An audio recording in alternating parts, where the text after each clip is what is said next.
Allez, c'est parti, bonjour à toutes et à tous les amis, j'espère que vous allez bien. Donc on se retrouve comme tous les lundis, on va préparer notre semaine de trading, on va faire un petit tour sur les annonces économiques importantes de la semaine. On ira faire un tour aussi sur les graphiques pour voir si on arrive à trouver un petit setup de long ou de short, ou voir tout simplement où on en est. Donc pour l'euro-dollar, je rappelle, c'est le seul actif que je trade vraiment activement.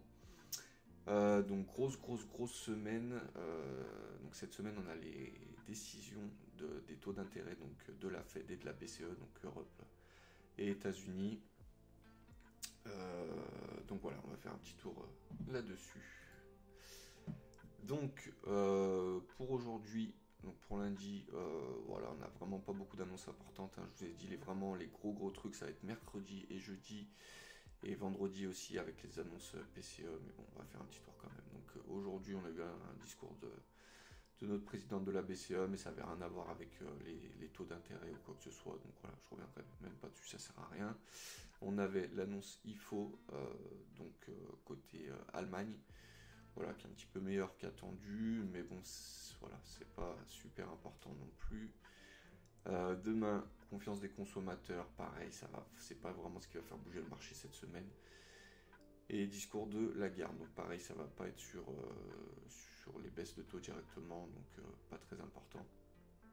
Là où ça commence la semaine, ça va être donc mercredi, avec les décisions sur les taux d'intérêt côté Fed, donc côté États-Unis, donc je vais vous montrer directement. Donc là c'est sûr et certain qu'on n'aura pas de baisse de taux ce mois-ci. Donc 99,5%, d'habitude on est plutôt à 70-30, un truc comme ça. Là tout le monde est d'accord pour dire qu'il n'y aura pas de baisse de taux euh, ce mois-ci du côté de la Fed. Pardon. Donc voilà, ce qui sera vraiment important, ce sera la conférence de presse donc de Jérôme Powell. Ça, je vous ferai une vidéo entière pour détailler un petit peu ce qu'il dit. Et le lendemain, donc ouais, on a tous les PIB, ça va être important quand même à surveiller. Mais ce qui va être vraiment important, donc c'est les décisions de la BCE sur les taux d'intérêt.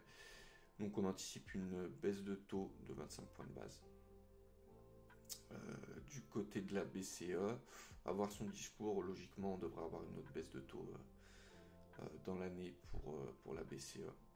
Et vendredi, du coup, on a donc, ouais, l'inflation France, ça, il n'y a pas de souci, l'inflation Allemagne, donc on s'en fout un peu, mais on aura la PCE Core, donc c'est l'inflation PCE c'est vraiment la plus importante. Euh, du côté États-Unis. Donc voilà, ça va être vraiment à surveiller. Surtout que je pense que Powell va encore parler de l'inflation. Donc voilà. Tac. On va faire un petit tour sur l'indice du dollar. Donc on voit depuis qu'on a eu les annonces, donc c'était il y a 2 semaines, on a eu les annonces un petit peu meilleures que prévu entre guillemets sur l'inflation. Donc on avait les prix à la production qui étaient un peu plus faibles que prévu. On avait le CPI Core, donc l'inflation, c'est pareil, c'est une autre mesure de l'inflation core, donc la sous-jacente, donc hors alimentation et énergie, donc la plus importante, la moins volatile entre guillemets. Donc qui était pareil, qui était plus faible qu'attendu, pardon. Et on a eu les ventes au détail aussi plus faibles que prévu. Voilà, donc ça je vous l'avais dit dans la vidéo, c'est vraiment très baissier pour le dollar parce que ça se pourrait qu'on ait une deuxième baisse de taux dans l'année. Voilà, le marché prévoyait à la base 3 baisses de taux donc pour l'année 2025. Après, il y a eu quelques annonces, on n'en prévoyait plus qu'une. Et euh, depuis ces annonces, donc PPI, CPI et puis les ventes au détail, on prévoirait peut-être une deuxième baisse de taux dans l'année. Donc, voilà. Donc on voit indirectement le dollar qui a fait une énorme semaine. Donc là c'est en weekly, hein.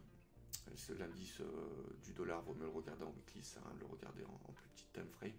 Donc on a une très grosse baisse. On a cassé du coup le petit support ici. Donc voilà, il n'y a pas de raison qu'on vienne au minimum chercher le gros support. Donc on a rangé dessus depuis 2022, donc pendant presque 3 ans. Donc voilà, soit on vient taper dessus, on rebondit un petit peu, mais je pense qu'in fine on ira retravailler à l'intérieur de ce range. Voilà, pas plus à dire pour l'indice du dollar. dollar, pour l'indice de l'euro. Donc pareil, on a une très très grosse remontée depuis ces fameuses annonces aux États-Unis qui étaient plus faibles que prévu. Voilà, on arrive proche de la grosse résistance. Après, au niveau fondamental, il n'y a pas de raison qu'on n'aille pas la retraverser. Donc voilà. Hop. On va passer sur l'euro-dollar directement.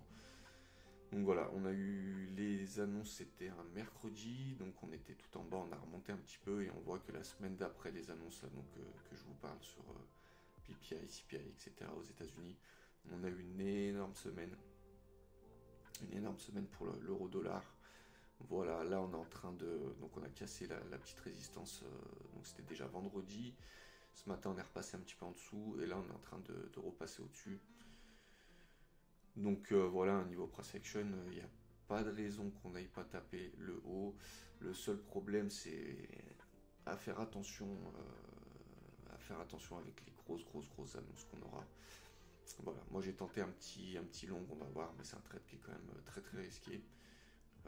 Voilà, donc on va passer un petit peu en petit time frame.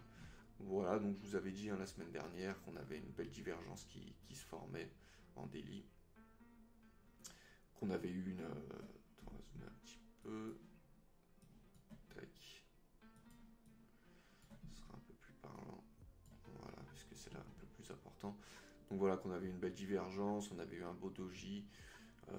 Et là, on avait une résistance en 4 heures à passer. Donc de toute façon, on va vite passer en 4 heures, c'est vraiment le plus important pour trouver des setups. Donc voilà, de toute façon, côté fondamental, on est haussier, enfin on est plutôt baissier sur le dollar, donc haussier sur l'euro-dollar. Voilà. Hop, en 4 heures. Voilà, c'était là. Donc belle divergence, tac tac, je vous avais dit, si on casse cette belle résistance et qu'on repasse en mode support, on avait un beau trade, donc j'avais partagé ce joli trade qui est passé presque en ligne droite. Donc j'espère que vous l'avez suivi. Et voilà, maintenant on arrive là. Vendredi, on a cassé cette résistance donc, qui est devenue support. Dans la nuit là, donc dans la nuit de dimanche à lundi, on a recassé cette résistance, enfin ce support pardon, et là on reprend la résistance. Donc voilà, moi j'ai tenté le trade ce matin en direction donc de la grosse résistance weekly qu'on a. Donc c'est un trade quand même assez risqué parce que comme je vous ai dit, mercredi, on a les décisions des taux d'intérêt, donc qui risquent d'être assez volatiles cette journée. Donc voilà, moi je pense que je vais couper le trade avant, ou au moins le BE pour rien risquer. Donc voilà, c'est un trade que je ne conseillerais pas vraiment. Moi j'ai mis que 0,5% au niveau risque. Voilà, donc un trade que j'assume s'il passe. Voilà, en tout cas. Si vous préférez ne pas prendre trop de risques, donc soit on met pas énormément de risques sur la table quand on ouvre un long, ou soit on attend carrément mercredi de voir ce que dit Powell pour se placer après. De toute façon, il y a des comment ça s'appelle ? Il y a des opportunités toutes les semaines sur l'euro-dollar. Donc voilà, moi j'avais envie de le tenter parce que j'ai fait un beau mois en trading. Donc si je perds 0,5% de mon capital, c'est pas très grave vu que j'ai fait un joli mois, mais voilà, vous n'êtes pas obligé, vous pouvez attendre. Voilà, donc pas grand chose à dire sur cette vidéo. On va préférer attendre donc on va attendre mercredi ce que nous dit Powell. Est-ce qu'il voudra nous laisser penser qu'on aura peut-être une deuxième baisse de taux du coup comme prévu dans cette année 2025, et puis on verra de toute façon vendredi avec les annonces PCE, donc PCE Core, ce que ça en dit. Voilà les amis, n'hésitez pas donc à vous abonner, à poser des questions, je vous répondrai avec plaisir. Donc voilà, ça va être une grosse semaine, donc là en attendant mercredi, on verra s'il y a du mouvement, j'en suis pas vraiment certain, ou alors ils vont... Ouais, il va falloir faire gaffe à la volatilité mercredi en tout cas. Les amis, je vous souhaite une très bonne semaine de trading, soyez prudents, mettez pas trop de risques sur la table, ça risque de bouger un peu dans tous les sens.